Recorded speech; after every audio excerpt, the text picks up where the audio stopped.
আমাদের ঘরের মেয়ে থেকে তুই হয়ে গেছিস অন্যের ঘরের মার প্রতি আর আমাদের ওমা আগের মতন আর অধিকার নেই রে বেহুলা। বাবা গর্ভধারিণী মায়ের তো তুমি কিন্তু বুঝতে পারলাম না। আজ জননী আমার এইভাবে আমার কথা বললো। বেহুলারি জানিস তুই জানতে চাস আমরা তোকে সুন্দর করে কেনই চন্দন দিয়ে কলকা কেটে থেকে বধূরূপে সজ্জিত করেছি জানিস না কেন?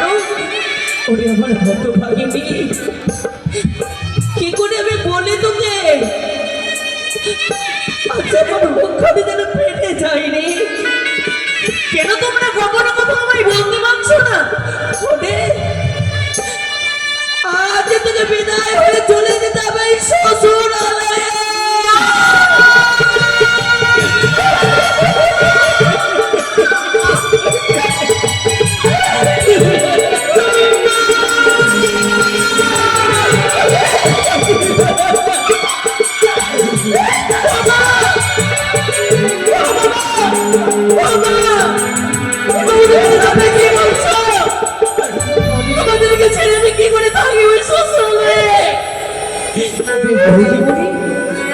মা তোর বৌদিমণি যা বলেছে একেবারে সত্য কথা।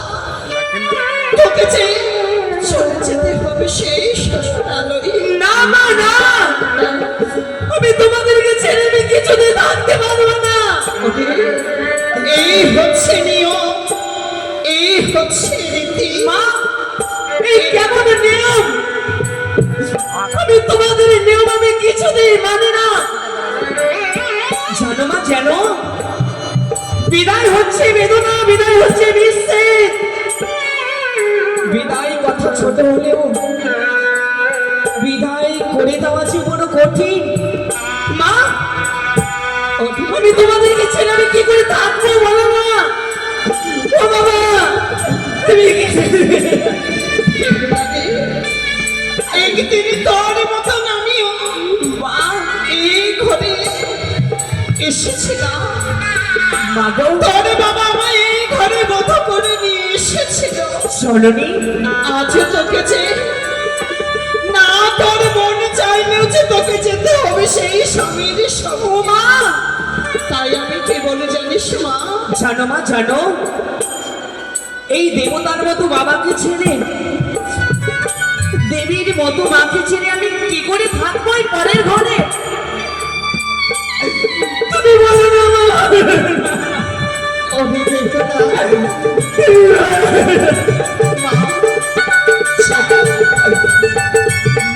মাগো তোমায় ছেড়ে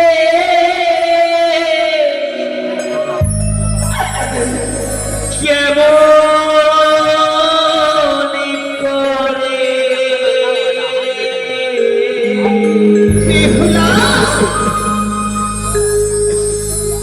যাব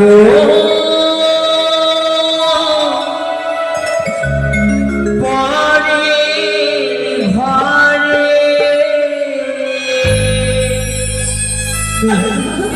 বাবা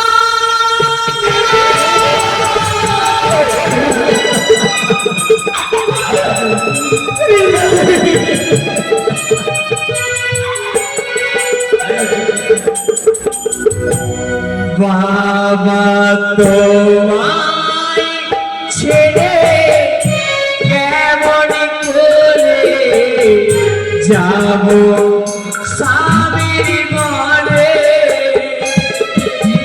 তোমায় ছেড়ে কেমন করে যাব স্বামীর ঘরে?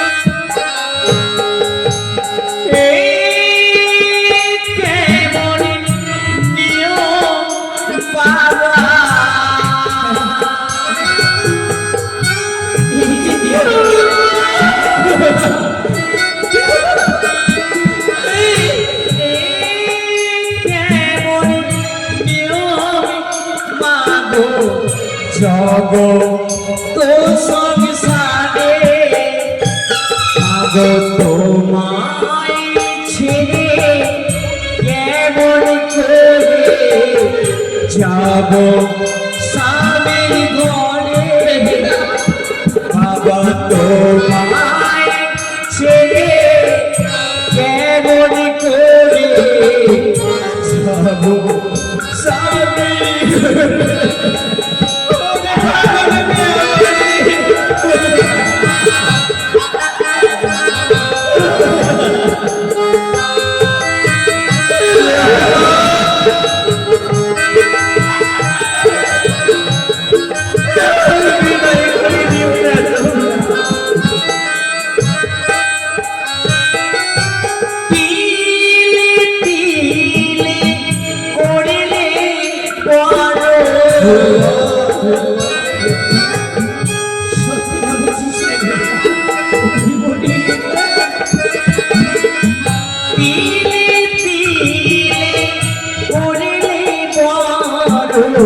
স্নেহ মায়া দিয়ে বাবা তোমায় ছেড়ে কেমন করে যাব স্বামীর ঘরে বাবা তোমায় ছেড়ে কেমন করে যাব স্বামীর ঘরে মাগো তোমায় ছেড়ে যাব স্বামীর ঘরে বাবা তোমায় ছেড়ে কেমন করে যাব ঘরে ঘরে জানিস রে মা, এই যে নিয়তির পরিহাস, তোরকে আপনে ভেবে আপনাকে পরে ভেবে তোরকে যে আপনে করতে হবে না মা। মাগো আমি একটু কথা বলবো মা। ছোট থেকে তোমরা আমায় লালনে পালন করে মানুষের মতো মানুষ করলে, হ্যাঁ, কিন্তু আমায় কোনোদিনই তোমরা আমায় কাজ কর্ম করতে দিলে নাই ও জানে না করে। আমি কি করে শ্বশুরালয়ে গিয়ে আমি শুধু সংসার করে তুলবো, কিভাবে আমি কাজ কর্ম করবো?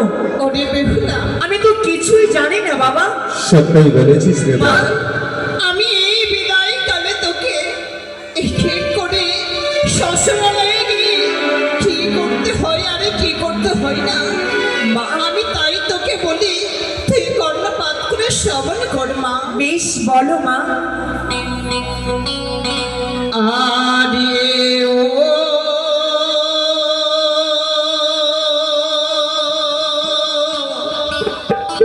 বাদি রে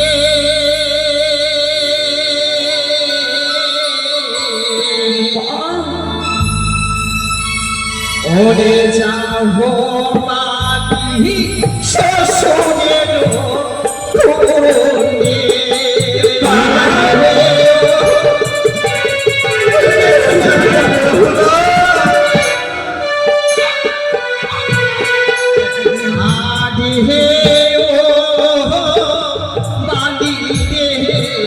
যাবো বাড়ি শ্বশুরের কোলে।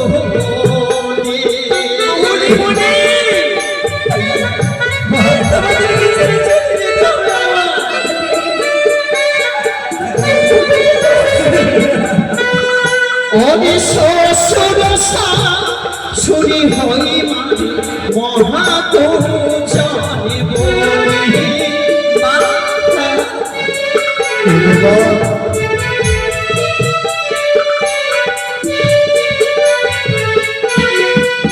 অবতাদে গোছ রণে মণি করিও প্রণাম বলিহি হরি শ্বশুরি শাশুড়ির চরণে সর্বদাই প্রণাম জানাবে মাথা। আরেকটি কথা আমি কি শুনেছি জানিস মা? কি মা? তোর এই চম্পক নগরে রয়েছে অনেক দাস দাসী বেহুলা, রয়েছে তোর একে করে 6টি বিধবা যা বাড়ির লোক বলা হচ্ছে আমি কি বলি জানিস? ফুলকুমার কি মা? ওই না মিথ্যা দোষে ওরে মানি না বলিও বন্ধ আগে হে মা হে তোরে জানি কি মিথ্যা দোষে কখনো বন্ধ কথা বলিস না।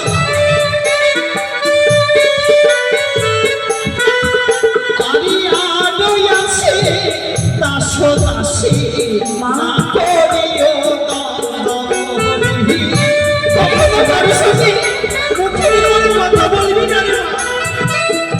তাই করবো মা। আর কি জানিস? কি মা? এই জগতে অনেক কেউ গয়া বৃন্দাবনে তীর্থ ভ্রমণ করতে যায়, কিন্তু নারীদের তীর্থ কোথায় আছে জানিস? কোথায় মা? ওই না স্বামী রোহ রণে মারি তীর্থে সতী স্বামীর চরণ সেবা করলে তুই তীর্থে লাভ পাবি না।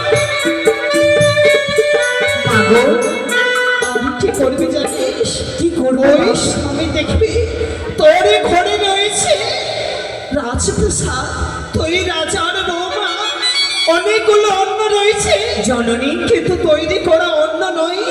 স্বামী যদি খেতে খেতে যদি সেই অন্ন ছেড়ে দেয়, কি করবি জানিস মা? কি করবো মা? হয় না স্বামীর ছাড়া অন্ন মাটি রে মহাপ্রসাদী বলে আহারে হে মানি বলবে মা।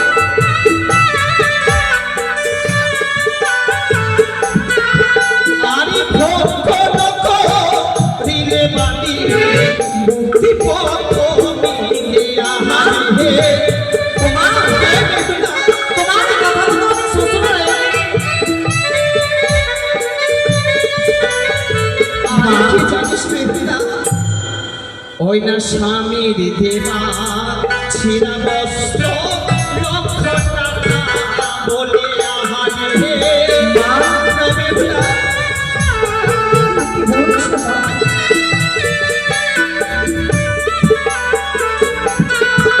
আরে পরিধান করিলে বাকি ভাবিবে না ভরে। কখনো স্বামীর দেবা ছিঁড়া বস্ত্র যদি অমান্য করিস না তাতে কখনো। মা, আরে ছোট করে কি বলি তোকে জানিস? ওঠে কি মা? সকালে বেলা গোবর ছড়া সন্ধ্যাকালে বাতি বাতি? সেই ঘরে হয় মানে লক্ষ্মীর বসতি মা? সেবা নারী রাত্রিকালে কাটে গলার পাত, সেই ঘরে লক্ষ্মী মাতা না থাকে এক রাত, যে নারী জননী। ছাড়ে মাথার কেশ, সেই ঘরে লক্ষ্মী মাথা না করে প্রবেশ। মা? আরেকটি কথা জানিস মা? তোমাদের কথা আমি অক্ষরে অক্ষরে পালন করেছি। নারী জাতিকে কিনা কখনো দিগম্বরী অবস্থায় থাকতে নেই মা। বেশ মা, তবে আর বিলম্ব নয় মা, তোমার জামতার হস্তে আমায় সঁপে দাও মা। আমি চলে যাব